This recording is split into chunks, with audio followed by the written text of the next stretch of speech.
kita balik lagi di materi aplikasi turunan. Nah, ini yang pertama ini nggak dibutuhin ya di matkul ini, karena ini nggak dipelajari sama sekali. Awalnya diajarin sama Bu Hera, tapi nggak masuk UTS UAS gitu. Jadi mending daripada kita belajar yang nggak kepake, mending kita belajar yang kepakainya. Oke, yang pertama ada fungsi biaya penerimaan marginal atau fungsi penerimaan marginal atau marginal revenue. Marginal revenue itu rumusnya adalah TR aksen. TR itu rumusnya gimana? TR itu rumusnya P kali Q. Nah, kita langsung masuk ke contohnya aja. P sama dengan 12 tambah 4Q, tentukan MR. Nah, Bu Hera tuh pasti nggak pernah yang namanya ngasih ujuk-ujuk TR-nya segini atau si TC-nya segini. Tapi pasti ibu tuh ngasihnya P-nya berapa gitu. Terus kita analisis biar menjadi MR. Oke, berarti ini P sama dengan 12 tambah 4Q, tentukan MR-nya. Nah, TR sama dengan P kali Q. Berarti ini si P-nya dikaliin Q. 12 tambah 4Q dikali Q, jadi 12Q tambah 4Q kuadrat. Nah, turunan MR itu adalah turunan dari TR. Berarti MR sama dengan, kita turunin 12Q, kita turunin jadi 12. Terus si 4Q kuadrat kita turunin menjadi 8Q. Nah, oh ya teman-teman, ada yang kelupaan. Nah, MR maksimum terjadi pada MR aksen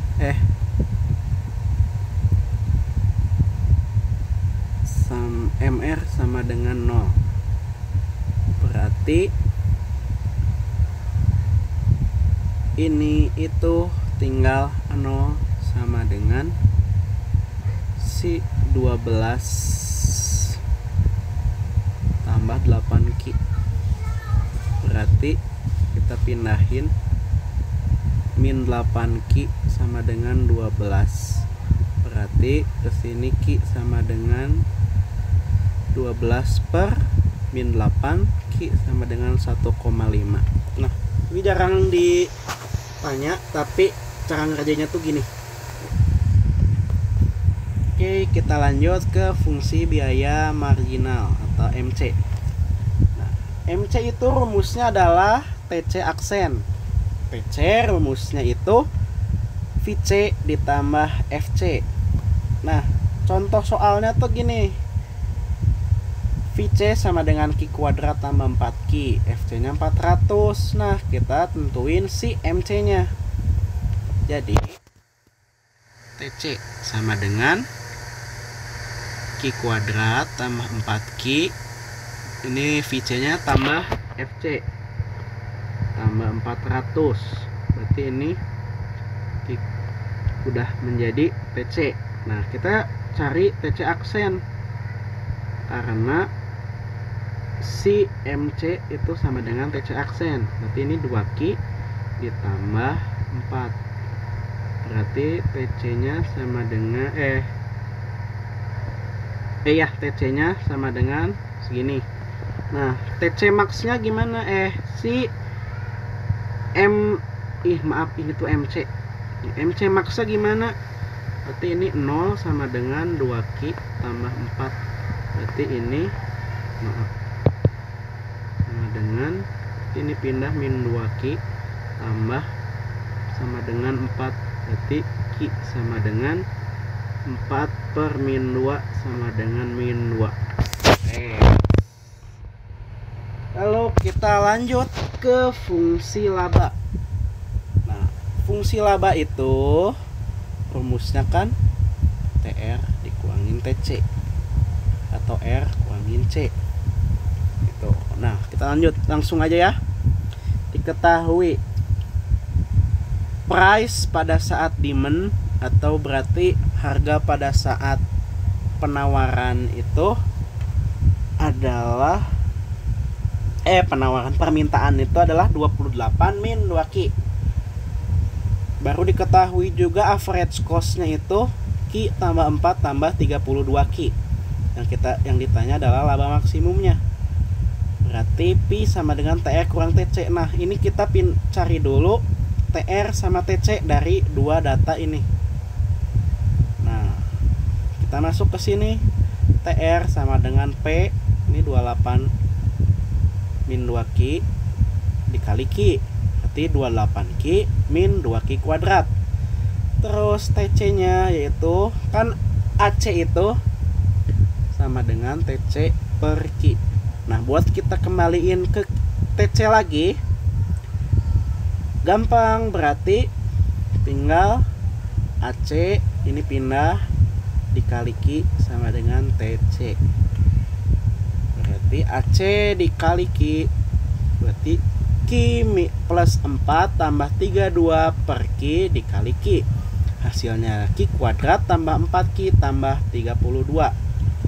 Kita cari labanya, yaitu TR dikurangin TC. Kenapa TR dikurangin TC? Karena TR itu kan berperan sebagai total penerimaan dan C itu sebagai cost atau biayanya. Jadi kalau kita mau nyari untung atau rugi kan pasti pendapatan dikurangin beban-bebannya berapa gitu.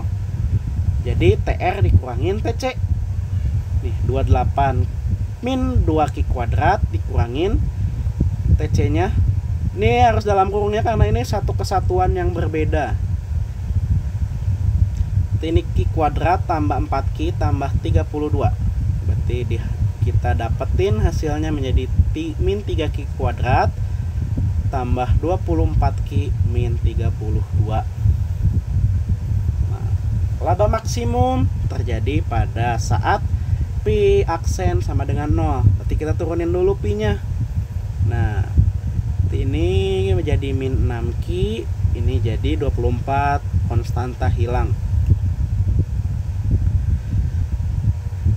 TC aksen laba maksimum itu Pi aksen sama dengan 0. Nah, Pi udah didapetin si turunannya, kita nolin.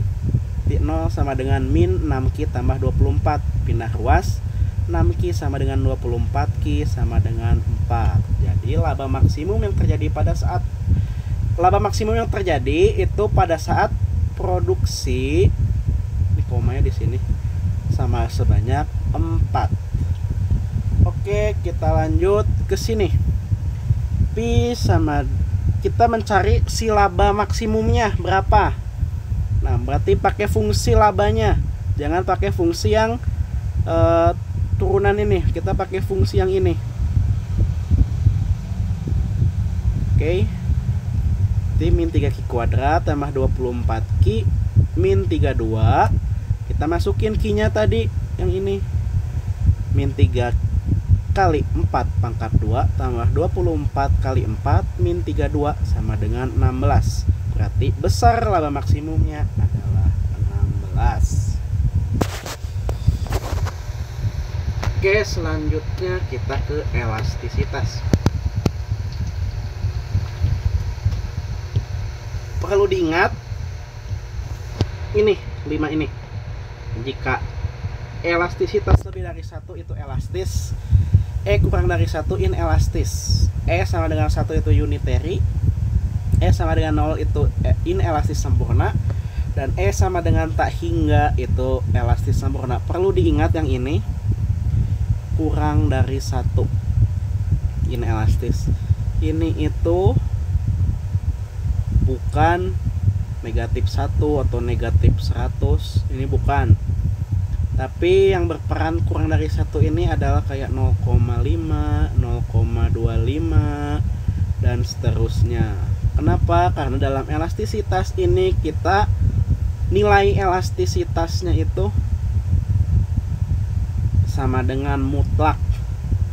berarti nggak ada negatif, nggak ada positif, jadi semuanya positif gitu. Nah nih penjelasannya, jika hasil elastisitas itu negatif, maka tanda negatif itu diabaikan karena elastisitas hanya menunjukkan bahwa elastisitas itu merupakan elastisitas dari fungsi permintaan di mutlak.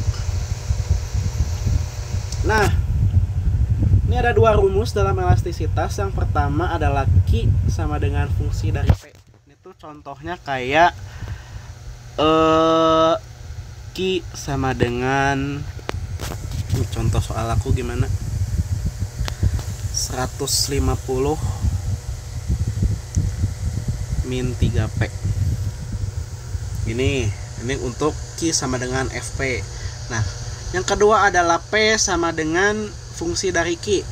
Ini tuh contohnya kayak P sama dengan 150 min 3Q. Seperti ini.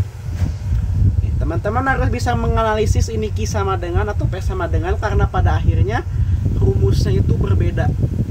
Nih.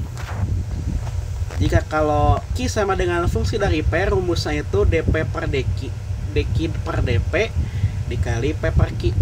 Ini kalian pasti bingung apa itu dQ per dP. Jadi kita ganti aja. Jadi Q aksen sama dengan Q aksen dikali P per Q. Nah, yang kedua pun sama. Ini rumusnya adalah 1 per P aksen dikali P per Q. Kita langsung aja masuk ke contoh soal ya. Nih, diketahui Q sama dengan, berarti kita pakai rumus yang ini. Q sama dengan 150 min 3P. Tentukan E jika P-nya 35, P-nya 20, atau P-nya 5. Nah, kita masuk, kita kerjanya A aja ya. Nanti yang B dan C kalian iniin sendiri analisisnya. Yang pertama kita harus cari Q-nya dulu berapa. Tadi P-nya udah diketahui 35, tinggal kita masukin 150 dikurangin 3P. 150 dikurangin 3 dikali 35 menjadi 150 dikurangin 105, Q-nya sama dengan 45. Lalu kita masukin ke rumus Q aksen dikali P per Q. Q aksennya itu dari sini berarti min 3 doang, lalu dikali 35 per 45, didapatkan hasil 7 per 3. Ini pakai nilai mutlak, berarti ini nilainya elastis. Nah, seperti itu. Oh ya, aku mau jelasin pakai yang P sama dengan ini 150 min 3 ini D ya. P sama dengan 150 min 3Q. Kita pakai yang gampang aja, ininya yang 20 ya, P nya Q nya 20, Q sama dengan 20. Nah, berarti P sama dengan 150 min 3 dikali 20, 3 dikali 20, ini itu 150 dikurangin 60, maka ini 90. Nah, habis itu kita cari P aksennya. P aksen sama dengan min 3.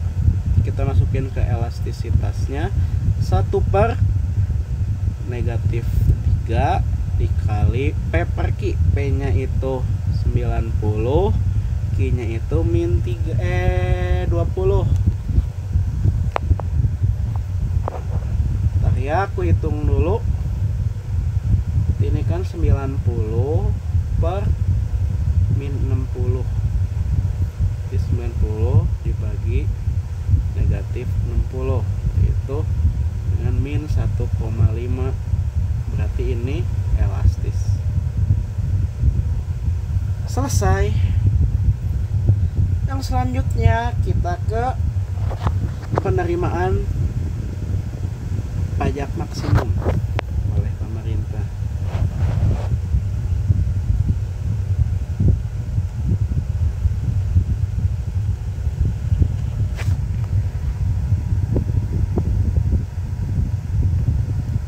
Oke, kita langsung ke soal aja ya.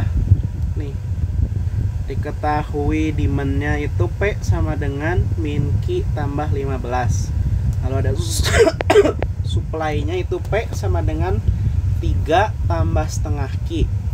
Nah, kita diminta untuk pajak per unitnya. Diketahui pajaknya itu adalah T per unit. Kita diminta untuk mencari besarnya pajak per unit atau T kecil, lalu besarnya T maksimum. Yang pertama kita mencari equilibriumnya dulu nih. Langkah pertama itu cari equilibrium pajak. Nah, rumusnya itu D sama dengan ST. Ingat ya, pajak selalu berpengaruh ke supply. Berarti ini min Q tambah 15 sama dengan 3 tambah setengah Q tambah T. Tadi kan pajaknya itu kan T ya. Nah, kita pindahin T-nya di depan sendiri. Berarti Q min Q tambah 15. Terus karena ini T-nya yang pindah, berarti ininya jadi negatif. Negatif 3 min setengah Q. T-nya sama dengan min 1 setengah Q tambah 12 atau min 3 per 2 Q tambah 12. Ini boleh kalian pakai dua-duanya. Lalu langkah keduanya cari pajak maksimum. Cari T. Rumusnya itu Q kali T. Jadi kita masukin aja Q dikali T. Masuk ini 1 setengah Q kuadrat tambah 12 Q. Nah, ini rumus T-nya. Baru kita cari T maksimum. Ini cara ketiga. Cari T max. T aksen sama dengan 0. Nah, kita turunin si ini. Kan ini min 3 per 2 Q kuadrat tambah 12 Q. Kita turunin Q berarti min 3 Q. Terus plus 12 karena kan Q masuk 12. Baru kita nolin, kan T aksen sama dengan 0. 0 sama dengan min 3 Q tambah 12. Kita pindah ruas, 3 Q sama dengan 12, Q sama dengan 4. So, jangan gini dulu lah. 12 per 3 sama dengan 4. Nah, baru langkah 4 kita cari T kecil. Cari T kecil. Substitusi si Q ke rumus T. Nah, rumus T tadi yang mana? Nah, yang ini nih rumus T. Min 3 per 2 Q tambah 12 atau min 1 setengah Q tambah 12. Masukin Q-nya. Min 1 setengah Q tambah 12. Kita masukin min 1 setengah kali 4 tambah 12. Baru ini negatif 6 tambah 12. Hasilnya T kecilnya adalah 6. Lalu kita cari T max yang sesungguhnya. Rumusnya itu pakai yang ini. T yang ini nih. Yang min 3 per 2 Q kuadrat tambah 12 Q. Nah, min 1 setengah Q kuadrat tambah 12 Q. Masukin 4. 4-nya dari mana? Dari Q yang udah kita cari tadi. 4 kuadrat tambah 12 kali 4. Ini didapatkan negatif 24 ditambah 48. Maka dari itu T maksimumnya adalah 24. Jangan lupa kalian cari bikin jadinya. Jadi besar pajak yang diterima pemerintah adalah 24. Oke, pembahasan hari ini selesai. Kalau ada yang mau ditanya boleh ya tanya di grup biar semuanya tahu apa yang kalian tanyakan. Jadinya aku nggak double jawab gitu ke masing-masing dari kalian gitu. Jadinya kalau kalian satu nanya ini ternyata si dua nanya yang hal yang sama kan pemborosan tuh. Mendingan kalian langsung tanya di grup biar semuanya tahu. Makasih semuanya.